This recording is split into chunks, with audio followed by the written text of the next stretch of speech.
Jamal Niaz here with the big man himself, Chase DeMoor, and you mentioned the beef is now squashed. You got the win over Minikon. Was that all it took? You just had to step in there, go toe-to-toe, man-to-man, and the beef would be squashed that way? Yeah, I think a lot of that was, there's a lot of past between him and I think, we knew that fight was going to come eventually, and, that Nate Diaz situation happened so long ago, and it's just I don't blame anybody because, your fight or flight response is going to kick in, and I think in that moment when I was fighting all those UFC fighters, his flight might have kicked in, but I don't hold it against him. He's always been a good friend to me outside of that, and so, I would think I was emotionally hurt a little bit more than anything, and so it became like a personal battle between me and him, so I'm glad I got to go in there and, we got to duke it out like the old-fashioned way, like a gentleman's way, and beef is squashed now, and I look forward to working with him in the future. You dropped him with a big overhand right early on, and there was some nasty grappling exchanges that wouldn't go amiss in an MMA fight, to be fair. You guys were throwing each other on the floor as well. Did you expect it to get that dirty in there? Yeah, I knew it was going to be a battle. I knew it was going to be grimy. I knew it was going to be one of the hardest fights I ever had. And, the thing with that was it was more of him grabbing onto me and me trying to get off. And I knew he was going to try to take me down. I can't tell you how many times we watched that arms fight with him in arms. And we knew the grappling was going to come. We had a game plan for it. We were going to get over the elbows, control it, spam like our punches, get our points, and we just embrace the fall and get back up and get back to boxing. Two big call-outs. We could expect both of them, to be honest, and we want to see both of those fights, Tempo Arts rematch and Roman Fury. So let's talk about Tempo first, because that's a win that you want to get. You want to right that wrong. You felt you were wrong by the judges in that one. Is that what we're going to see next? Yeah, obviously I want to go get my heavyweight championship back. I'm the best heavyweight in this division by bar none. Tempo might have the belt right now, but everybody who watched that fight knows he really won it. We were a prelim heavyweight fight for 4 rounds and the most talked about fight on that card. And, I received a letter from the PBA basically stating they sympathize with me and they know I won, but they can't change the decision. And, he's sitting at home with a false title. And I look forward to, he wasn't here tonight. He ducked it, but I got face-to-face with his coach in the ring and I let him know I'm coming to take that belt from him. Is there legit beef there? Can we expect war of words at a press conference when that fight eventually gets announced? Are you joking me, man? Big time beef. This man robbed me in front of 50,000 people, 1.2 million pay-per-view sales. This man took my title from me on the biggest platform in boxing after I dedicated my entire summer to training to fight against him. There's 100% bad blood and beef there. And, after I'm done beating him up, I look forward to the heavyweight tag team matches that they got coming soon.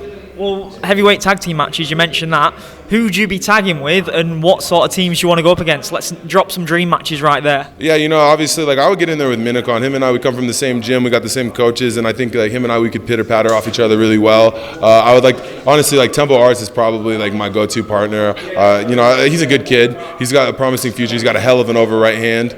And basically with him is I would get in there. I'm the best heavyweight over 5 rounds. I gas him out, and I send him in there to spam that overhand, and I think we beat up everybody. So just fight them and then join them and win tag titles together. Well, it's in Game of Thrones. I'm the king. I'm Jon Snow. I am Iron Man. I am Batman. I am all of that. And once they understand who Dad is, and then I let my sons eat. Well, Game of Thrones is all about families fighting each other, and probably the most famous fighting family in the sport is the Furies. And you called out Roman Fury. Are you prepared for not just Roman, but for big John Fury coming after you as well? John Fury knows better. I'll put John Fury in a retirement home. His dementia's kicking in a little bit too much. Roman Fury is an absolute slag. That kid, he goes and he talks about me in his fights, and he's always speaking my name in rooms I'm not around. But here's the difference: I'll get in his face, I'll get in John's face, I'll get in Tyson'S face, and I'll let them all know. I'll fight them all the same night. I don't care.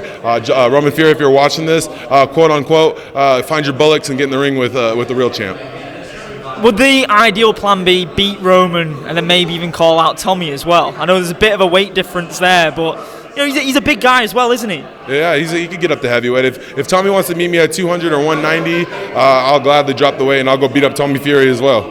And you're, like I mentioned before about the press conference situation with Tempo, that would be a whole different realm with the Furies, because when people talk to them, they're on site, and I'm guessing you'll be the same as well. You've shown that you're on site as well. I'm not scared of anybody. I'll get into it with the Diaz army. I'll get into it with heavyweight champs. I'm never at a loss for words, and if the Furies ever want to try me, they know that they better come with everything they have, because I'll come with cake, water balloons, silly putty, whatever it takes. I'll buy toupees for all their bald heads. I'm not worried about the Furies. I think Roman's been announced to fight on the Joshua versus Ngannou undercard, right? He's a Fury with an undercard name. That's crazy. Like, if I had a Fury name, I would never be on an undercard. I would be headlining fights. But because he's such a bum, he's the forgotten Fury. He's an undercard. We don't care. Nobody's watching his fight. Are you debating anyway? Because the main event is a colossal match. You could fly over there, create a bit of a ruckus, and set up that fight for the summer.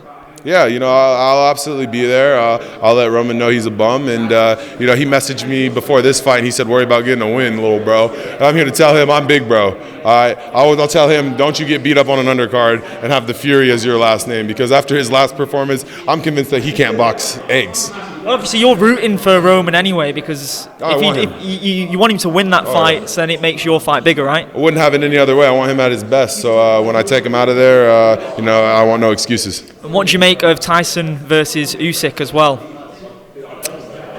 It's a tough one. I think it's the first time we've had an undisputed heavyweight championship in a long time. Tyson Fury, he's a great promoter. He's a great fighter. He wouldn't beat me, but I think he's got an opportunity there with Usyk, and best of luck to him. So you're going in after the winner of Fury and Usyk, right? It's a logical next step, right? If they want to fork over those belts as well, I got a big trophy case and a loud mouth waiting for all that. I think skip the Misfits heavyweight belt and just go for the undisputed straight away. I still have never been dropped, and I fought Alan Belcher. What a great way to end it. Can't wait to see those fights materialise with Tempo and with Roman. Can't wait. Thank you so much. Thanks so much, brother.